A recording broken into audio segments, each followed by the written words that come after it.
This is my how-to on fixing the intermittent wiper on a Vivaro Trafic Primastar van. This van, basically it seems to be getting worse, so intermittent does nothing. You can hear the relay clicking, but yeah, there's no kind of like intermittent wipe, or worse still, it was just staying on constant wipe even when switching it off.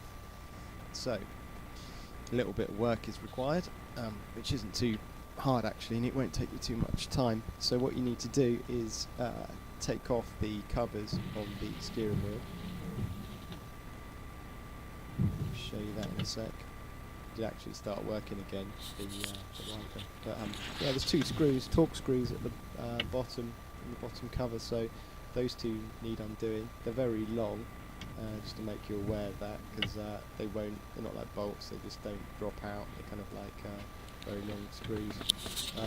You'll need to also pull the steering all the way out, the steering wheel towards you, to give you plenty of room to get the covers off. So yeah, torque screwdriver, and then just simply undoing the screws either side.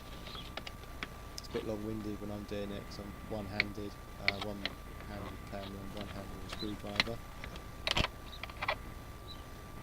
Yeah, I thought it would be coming out, but it wasn't, because it's very, very long.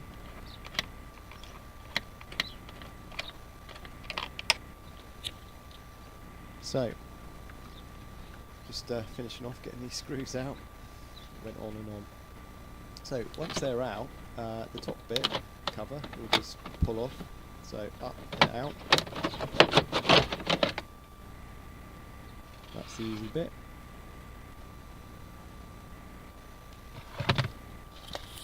And then you can see the switch there, so it's got like a release at the top. Just pushes in. There's me pulling out the connector on the back, so you just push either both sides of the connector and pull out. And then that switch is, yeah, it's just secured at the top and the bottom. So that is the release at the top. I'm just pushing it in with the screwdriver there. And then we need to take the bottom cover off. Pulling the steering wheel all the way out, so you can get that bottom cover off easily. They're the length of the securing screws, as you can see. They need to be pulled out all together when you put it back together again. You have to give it a little bit of pull to get it out, but once it's out, that's it, it's done. And then we've got the release at the bottom. Again, it's another little kind of plastic cap just in there, so push that. I managed to pop the stalk off the column one-handed, so you'll hear a crash in a bit.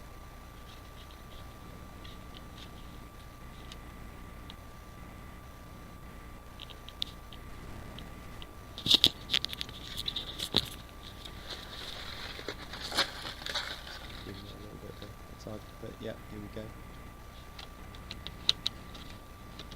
Here's a lot easier than this. So yeah, I actually popped it off. So there is the switch, which looks a little bit suspicious. There's the sort of fair amount of grease around it. That mixed with dirt doesn't really work well with metal contacts. So the next bit was to get the switch apart. Now this has got like releases, plastic releases, a bit like where it fits into the steering column, but on 3 sides. So you just need to start pushing those in and start moving the plastic away.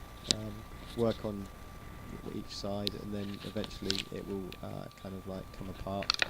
So there you can see one side's done, and then I just need to kind of like work on the other ones.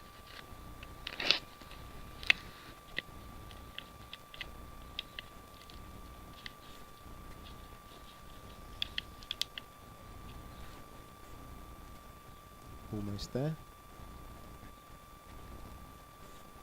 If you don't want to bother looking at the switch, or you do need a switch, they're about £20 on eBay. Obviously not originals, probably made in China. So inside the switch there, it does look a little bit mucky in certain areas. So I looked at all the contact points, like those two, and started cleaning them up really. In there, that screwdriver's pointing to, those bits were cleaned, and over there as well. It looks a bit dirty, as well as that slider. So I pulled the 2 metal pieces out a little bit further, and then just made sure everything was nice and clean. As you can see, they're not too bad, but yeah, just gave them a good clean. And then really it was these 2 bits, so they just come out quite easily. And then all they need is that they just need a clean. So I decided to use some metal polish, Auto Sol, that I had knocking about, and cleaned those 2 up with that. I'd say for any of this, don't use sandpaper, just use like metal cleaning products and paper. Kitchen towels, what I used. You can see there's quite a bit of dirt on those. So at the top there, that is, yeah, quite a bit of dirt that actually came out. So nice and clean, just popping them back into place.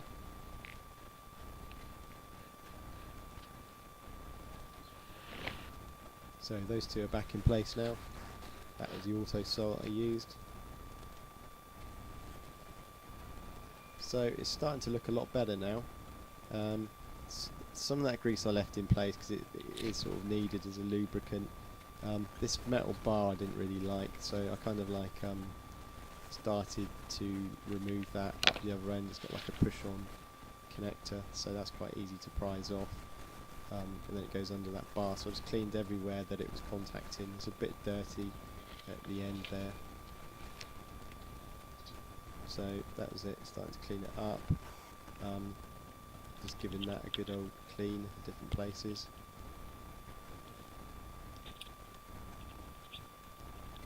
Goes there.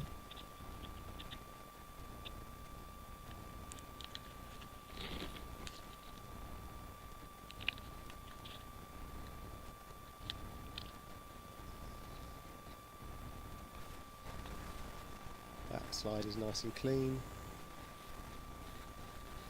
Those bits are clean. That's probably about it.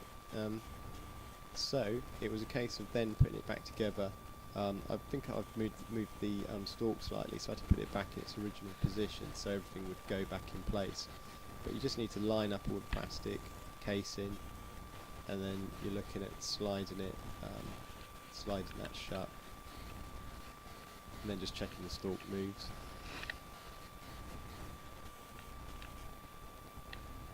But yeah, obviously when we're putting it back in place, we're testing it before putting the covers on. So that's it, all back together, ready to go back in the van. I'm not sure how other manufacturers make these things. I'm sure they don't make them quite like this. But yeah, so it's easy to get it back. Just take that cover off the ignition barrel and then pop this back into place again.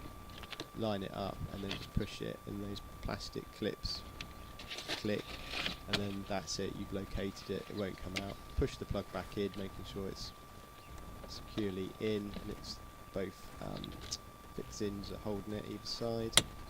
And then really you're ready to do a bit of testing.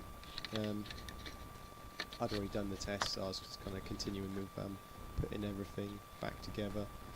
So the back's on, but it was a little bit of a struggle. If you look down, looks like a rusty like brown nail. It's like a metal locating pin for the bottom cover. There's a hole in the cover, and it basically pushes where you can see it there. That kind of like the hole needs to go over that kind of like nail locator pin, and then you can push it up under the steering wheel, and then that be fixed into place nicely. That was didn't catch me out, but it was just a little bit fiddly. And then obviously getting the top cover back on, lining up all those bits, making sure they're on the right side, and then it's a case of those 2 fixing screws, just getting the torque screwdriver and then tightening that up again. So really the whole process doesn't take that long. It's worth doing. I don't know, it just gets a little bit dangerous when you can't control your windscreen wipers when it's raining. So doing the screws up, bit more work, and then a little test straight away, switching it to intermittent, and it works first time, which is what it wasn't doing. And then obviously the other speeds, they work as well, just checking that, making sure everything works. It looks a bit weird, the wipers, because it's like sun shadows, but yeah, it looks like I've got 4 wipers. But no, all fixed, all good. So hope you like it, hope it helps you, and yeah, keep on vanning, or something like that. Thanks for watching.